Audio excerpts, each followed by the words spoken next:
The weight of empty rooms, the Pacific Ocean, stretched endlessly beyond the floor-to-ceiling windows of the Ashford estate, its waves crashing against the cliffs below with a rhythm that had once soothed Julian but now only reminded him of loss. The mansion, perched on the edge of Malibu, felt more like a prison than a home, its 12,000 square feet echoing with memories he could not escape. 2 years had passed since the boating accident that took Catherine. Yet every morning he woke, expecting to hear her voice calling from the kitchen, smell her jasmine perfume in the hallways, see her paintbrushes scattered across the sunroom table. Julian Ashford had built an empire, buying and selling luxury properties across California, but he could not sell the one place that held him captive. At 42, his dark hair had streaks of premature silver. His once athletic frame had grown leaner from meals he forgot to eat. The business ran itself now, managed by attorneys and executives who no longer bothered to invite him to meetings. He had become a ghost in his own life, wandering through rooms that felt too large and too small at the same time. A stranger at the door, the housekeepers never lasted long. Some quit after a week, unsettled by the oppressive silence. Others left because Julian barely acknowledged their existence, moving through the house like a shadow. When Thomas, his attorney and one of the few people who still checked on him, insisted on hiring another, Julian simply shrugged. What difference would it make? They all left eventually. Nina Delgado arrived on a Tuesday morning when fog rolled in from the ocean, turning the world outside into a gray watercolor. She stood at the front entrance with a single duffel bag and a worn notebook tucked under her arm, her dark hair pulled back in a practical braid. At 28, she had the kind of face that revealed little eyes that watched carefully before speaking. She did not smile when the door opened, did not offer pleasantries or awkward small talk. Julian studied her from the top of the staircase, noting the way she took in her surroundings without judgment or pity. Most people who entered his home stared at the expensive art, the imported marble, the custom furniture that Catherine had chosen with such care. Nina simply nodded once, as if confirming something to herself, and asked where she should begin. The language of silence, the first week passed in careful distance. Nina moved through the mansion with practiced efficiency, cleaning rooms that had not been touched in months, organizing spaces that had fallen into disorder. She did not play music while she worked, did not hum or chat on the phone. The quiet she carried matched the quiet of the house, and for the first time in 2 years, Julian did not feel suffocated by it. He watched her sometimes from his study, observing the way she handled Catherine's things with respect rather than curiosity. When she found a stack of unfinished canvases in the sunroom, she carefully covered them with cloth instead of moving them. When she discovered Catherine's favorite coffee mug in the back of a cabinet, she washed it gently and placed it where Julian could see it if he wanted, or ignore it if he preferred. Small changes began to appear. Fresh flowers on the kitchen counter, though he had never asked for them. The curtains in the living room drawn open to let in morning light. A pot of soup simmering on the stove when he forgot to eat lunch. Nina never mentioned these gestures, never sought acknowledgement or praise. They simply happened, like the tide coming in. Inevitable and natural. The first conversation 3 weeks after Nina arrived. Julian found himself in the kitchen past midnight, unable to sleep as usual. He was surprised to find her there as well, sitting at the small breakfast nook with a cup of tea and her notebook open. She looked up when he entered, and for a moment neither spoke. He poured himself water from the refrigerator, then hesitated. The silence felt different tonight, less like a wall and more like an invitation. He cleared his throat. "You are here late?" She glanced at the clock. "So are you." Her voice was softer than he expected, with a slight accent that hinted at her heritage. "I hope I am not disturbing you, no." He sat down across from her, the gesture feeling both strange and right. "You'd never disturb me." She studied him for a moment, then closed her notebook. "That is kind of you to say." "What are you writing?" he asked, surprising himself with the question. He had not been curious about anything in a very long time. Nina traced the edge of her teacup with one finger. "Thoughts, mostly. Things I notice. It helps me make sense of the world." Julian nodded, understanding more than she might have realized. Catherine used to paint for the same reason. She said colors helped her process what words could not. For the first time, Nina smiled, just a slight curve of her lips. "Your wife sounds like she was a remarkable woman." She was. The words came easier than he expected. She made everything feel lighter, even the heavy things. Cracks in the foundation. As April turned to May, the conversations became more frequent. Nina would leave tea by his study door, and he would find her later to thank her. He started eating the meals she prepared, actually tasting the food instead of mechanically consuming it. One evening, he asked about her family, and she told him about her younger sister Grace, who was studying nursing in San Diego. Nina sent most of her earnings to help with tuition, a sacrifice, she mentioned, without complaint or expectation of sympathy. In return, Julian began to share fragments of his life before the accident. He told her about the first property he ever bought, a rundown beach house he renovated himself. He showed her photos of Catherine at gallery openings, her bright smile captured forever in pixels. He admitted that some mornings he woke up angry at her for leaving, and then felt guilty for being angry. Nina listened without trying to fix him, without offering empty reassurances that time would heal or that Catherine would want him to move on. She simply sat with his pain, acknowledging it without fear. That acceptance meant more than Julian could express. One night, as she was preparing to leave, he caught her hand gently. "Thank you," he said quietly, "for staying, for not running away from all of this." She looked at their joined hands, then back at his face. "Where would I run?" she asked softly. "Everyone carries something heavy. Yours is just more visible than most." The shift, but Julian noticed other things too, details that did not quite fit.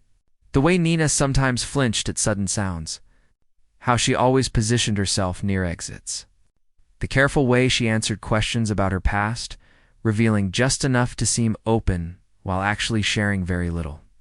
Once he saw her checking the security cameras, her expression tense and watchful. When he asked if everything was okay, she smiled and said she was just being cautious. But the smile did not reach her eyes, and Julian felt the first stirring of concern. Something was wrong, something beyond the normal challenges of her job. He wanted to ask, to press for the truth, but he recognized the look of someone protecting themselves. He had worn it himself for 2 years. Instead, he simply made sure she knew she was safe here, that the mansion could be a refuge if she needed one. He did not realize that sometimes the safest place could become the most dangerous, or that the very act of caring could invite the darkness Nina had been running from all along. Breaking through the walls, summer arrived in Malibu with golden sunlight that turned the ocean into liquid amber. The Ashford estate, once shrouded in perpetual gloom, began to feel different. Julian found himself opening windows he had kept sealed, letting the salt air sweep through rooms that had grown stale with grief. Nina's presence had become as essential as breathing, though he struggled to define exactly when she had. Transformed from employee to something far more significant, the changes were subtle but profound. He started waking earlier, motivated by the knowledge that she would arrive at 7 with fresh coffee and a quiet greeting. He began working again, not with the driven intensity of before, but with renewed purpose. Phone calls with Thomas became less about checking in on his mental state and more about actual business decisions. The company needed his vision, his instincts, and slowly he was remembering how to provide them. Nina noticed everything. When Julian spent 3 hours on a conference call, negotiating a complex deal in Beverly Hills, she left a note on his desk that simply said, "Catherine would be proud." When he finally cleared out the garage full of Catherine's belongings he had been avoiding, Nina worked beside him in silence, packing boxes with care and never once suggesting he should let go of anything he wanted to keep. She understood that healing was not about erasing the past, but learning to carry it differently. Unexpected visitors. On a Thursday afternoon in June, Robert Chang appeared at the front door unannounced. Julian's former business partner and closest friend had been keeping his distance since the accident, uncertain how to reach a man who had sealed himself away. But seeing Julian answer the door himself, actually dressed in something other than the same rumpled shirt, brought visible relief to Robert's face. They sat on the back terrace, overlooking the ocean, and Robert studied Julian with the careful assessment of someone checking for cracks in a foundation. You look different, Robert said finally. Better. Less like you are haunting your own life. Julian smiled faintly. I had help. He glanced toward the kitchen where Nina was preparing lunch, and Robert followed his gaze. The housekeeper, Robert said, not quite a question. Thomas mentioned her. Said she was the first one who lasted more than 2 weeks. She is more than that. Julian's voice was quiet but firm. She reminds me what it feels like to be human again. Robert leaned back in his chair, his expression thoughtful. Be careful, Julian. I know you are in a vulnerable place right now. You do not have to protect me from caring about someone, Julian replied, an edge creeping into his tone. I am not replacing Catherine. I am just learning that maybe I do not have to die with her. The conversation shifted to business after that. But Julian caught Robert watching Nina with concern when she brought out sandwiches and iced tea. She met Robert's scrutiny with calm composure, answering his polite questions about where she was from with practiced vagueness. Originally from Texas, she said. Moved around a lot. Landed here last year? Nothing in her demeanor suggested she was hiding anything. Yet Julian sensed the careful construction of her responses. Night conversations, the late-night talks became ritual. After Nina officially finished work at 6, she often stayed later, and Julian found excuses to linger in common areas where they might cross paths. They would end up in the library or on the terrace, talking about everything and nothing. She told him about growing up in small towns where everyone knew everyone's business, about her mother who had passed away when Nina was 19, about Grace's dreams of becoming a pediatric nurse. Julian shared stories too, peeling back layers he had kept hidden even from Catherine sometimes. He admitted that success had come with a price, that building his empire meant sacrificing time with the woman he loved. He confessed that part of his grief was guilt, wondering if Catherine had been lonely in those final months when he was always traveling, always working. Nina listened without judgment, then said something that shifted his entire perspective. Grief and guilt are not the same thing, she told him gently. You can miss her without punishing yourself. You can honor her memory by actually living instead of existing in this beautiful prison you have built. Her words were simple, but they cracked something open inside him. That night, for the first time since the accident, Julian slept without nightmares. The growing connection, by July. The boundaries between employer and employee had blurred into something neither could quite name. Julian found himself sharing his morning coffee with Nina, discussing plans for the day as if they were partners rather than boss and housekeeper. She started leaving books on his desk that she thought he might enjoy, novels about resilience and second chances. He bought art supplies and set them up in the sunroom, suggesting she might want to try painting during her breaks. I am not an artist, she protested, but he saw the way her fingers traced the brushes with longing. You do not have to be an artist to create something beautiful, he said. Sometimes you just need to let your hands remember what joy feels like. She started painting in the afternoons, abstract pieces that captured the ocean's moods in shades of blue and gray and white. Julian would find her there, lost in concentration. And something in his chest would tighten with an emotion he was afraid to name. It was not love, not yet, but it was the foundation on which love could build. It was trust and comfort and the terrifying hope that maybe, just maybe, he could feel whole again. One evening, as they sat watching the sunset turn the sky into fire, Julian reached for her hand. Nina stiffened for just a moment, then relaxed, her fingers curling around his. They did not speak, did not need to. The touch said everything words could not. A silent acknowledgement that whatever was growing between them mattered, even if neither was ready to define it. Shadows beneath the surface, but Julian noticed the contradictions piling up. Nina never gave him a phone number, saying she preferred to keep work and personal life separate. She never mentioned friends or social activities beyond visiting Grace occasionally. When mail arrived addressed to other names, she claimed it was junk mail for previous tenants, though this house had never had tenants. Once. Julian saw her checking her phone with an expression of pure fear before quickly composing herself. The questions multiplied. Why did she always park her car facing the exit? Why did she know how to disable the security system and reset it to different codes? Why did she flinch whenever a car door slammed in the distance? Julian told himself he was imagining things, that his mind was creating mysteries where none existed. But deep down, he knew Nina was running from something. And he was terrified that whatever she was running from would eventually find her. The morning on a humid evening in early August, Grace visited for dinner. Julian had insisted on meeting Nina's sister, wanting to know more about the woman who had become so important to him. Grace was younger than Nina by 3 years, with the same dark eyes but an openness that Nina lacked. She was warm and funny, telling embarrassing stories about their childhood that made Nina blush and laugh in ways Julian had never seen. But when Nina excused herself to take a phone call, Grace's expression turned serious. She leaned across the table, her voice dropping to an urgent whisper. "You care about my sister," Grace said. It was not a question. Julian nodded, unsure where this was going. "Then you need to know she is in danger. Real danger. And by being close to her, you might be too." Before Julian could respond, Nina returned, and Grace's smile snapped back into place like a mask. The rest of the evening passed pleasantly, but Julian could not shake the chill that had settled in his bones. After Grace left, he confronted Nina in the kitchen as she washed dishes. "What is Grace talking about?" he asked gently. "What danger?" Nina's hands stilled in the soapy water. Her shoulders tensed, and for a long moment she said nothing. Then, so quietly he almost missed it, she whispered, "Some mistakes follow you forever. Some people do not let you start over, no matter how far you run." Julian stepped closer, resisting the urge to touch her. "Tell me," he said.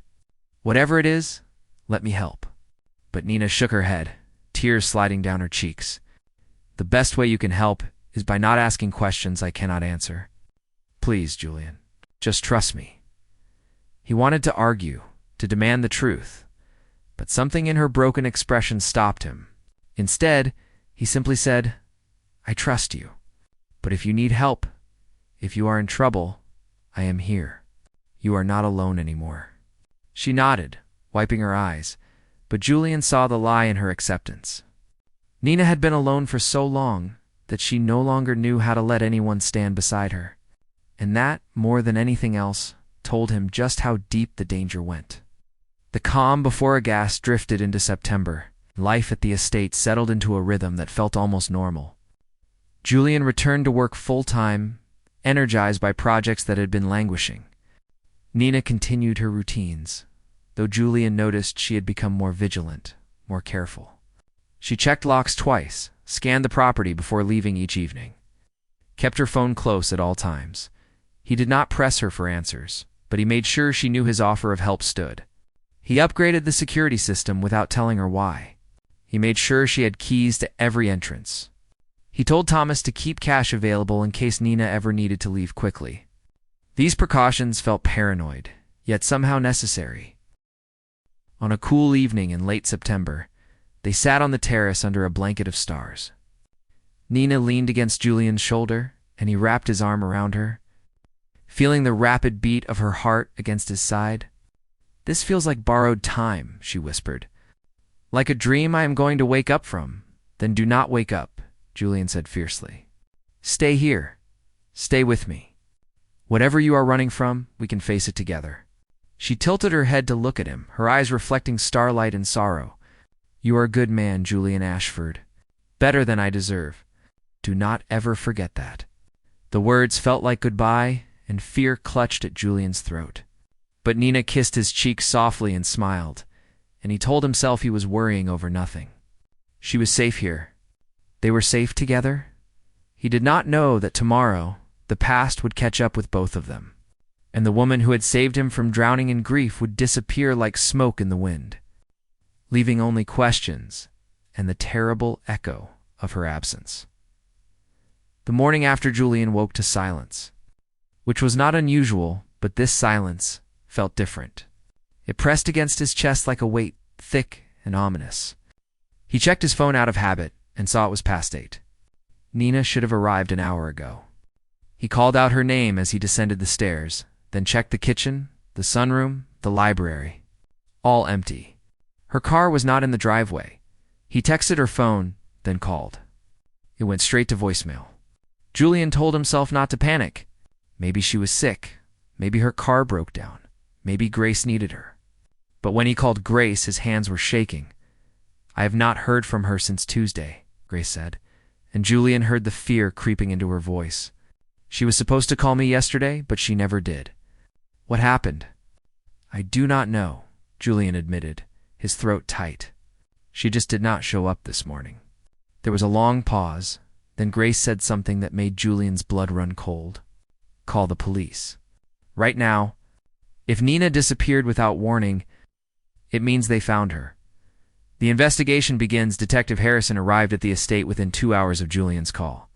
He was a weathered man in his 50s, with gray hair and eyes that had seen too much. He took notes while Julian explained the situation, describing Nina, her routines, her habits. When Julian mentioned that Nina seemed to be running from something, Harrison's expression sharpened. "Did she ever mention a name?" Harrison asked. "An ex-partner? Someone from her past?" Julian shook his head, frustration building. "She never gave details. She said some mistakes follow you forever."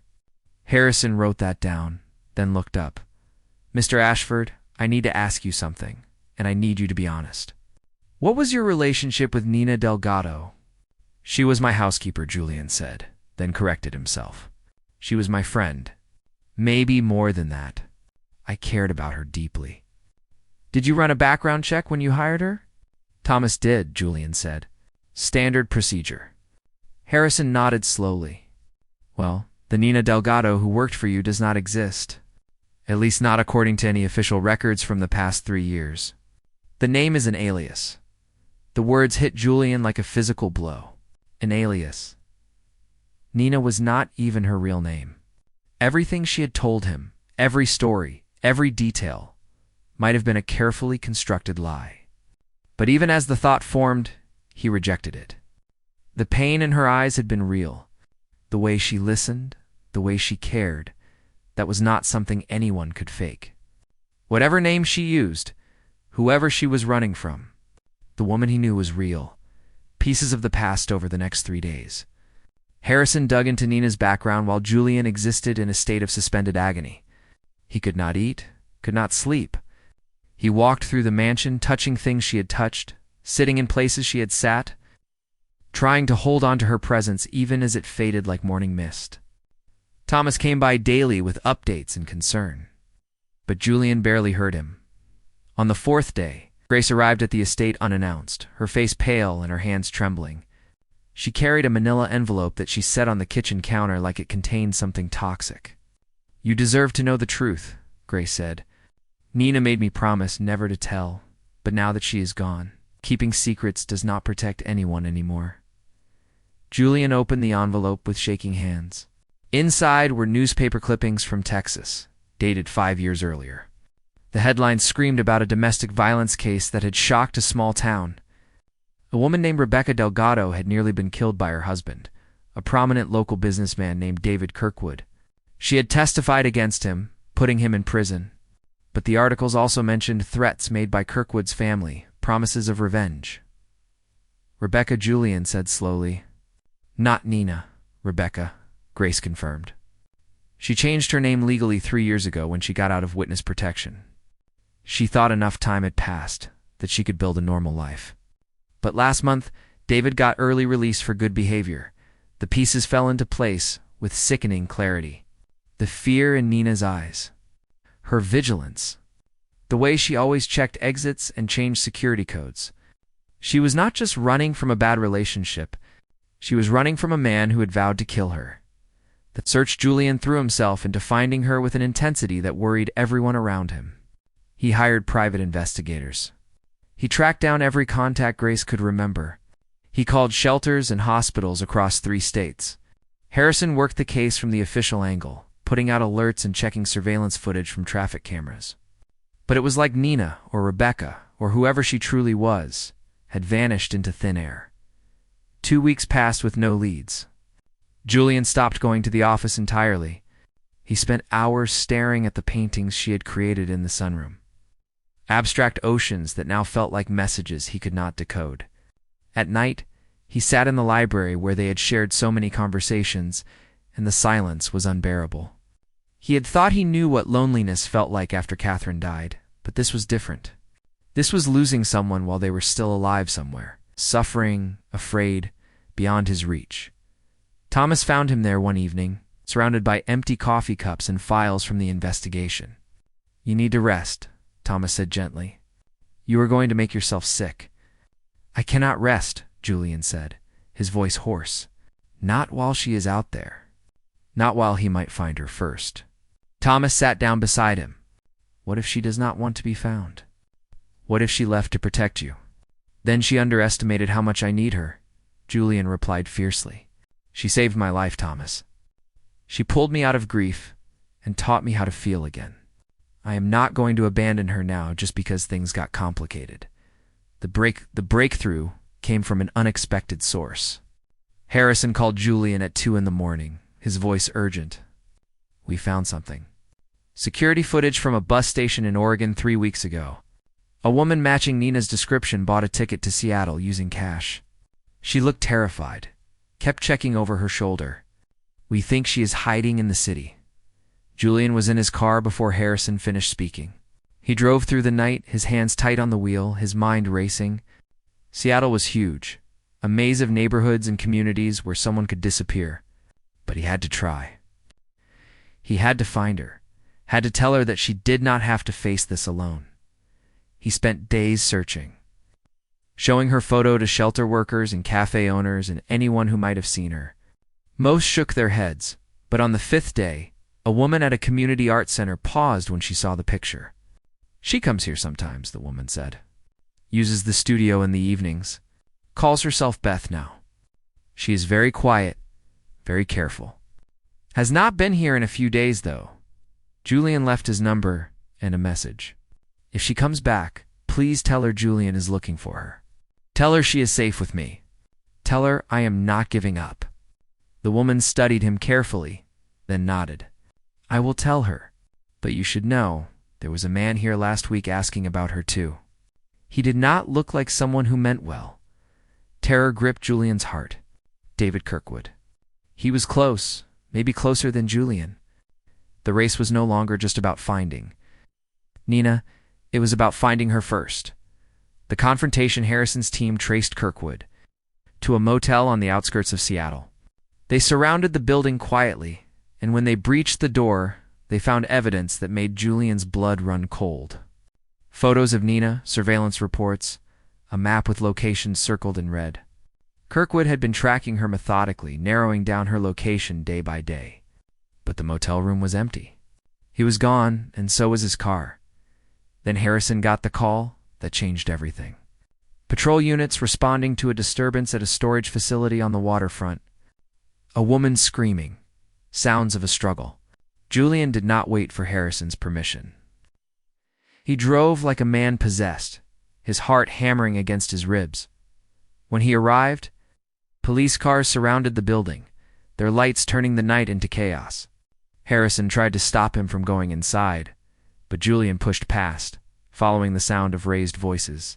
He found them in a back unit, Nina pressed against a wall with Kirkwood's hand around her throat, his other hand holding a knife. Time seemed to slow. Julian saw the terror in Nina's eyes, saw the bruises already forming on her skin. He saw Kirkwood turn, saw the madness in the man's expression. And then training he did not know he had kicked in. Julian lunged forward, grabbing Kirkwood's wrist and twisting hard. The knife clattered to the ground,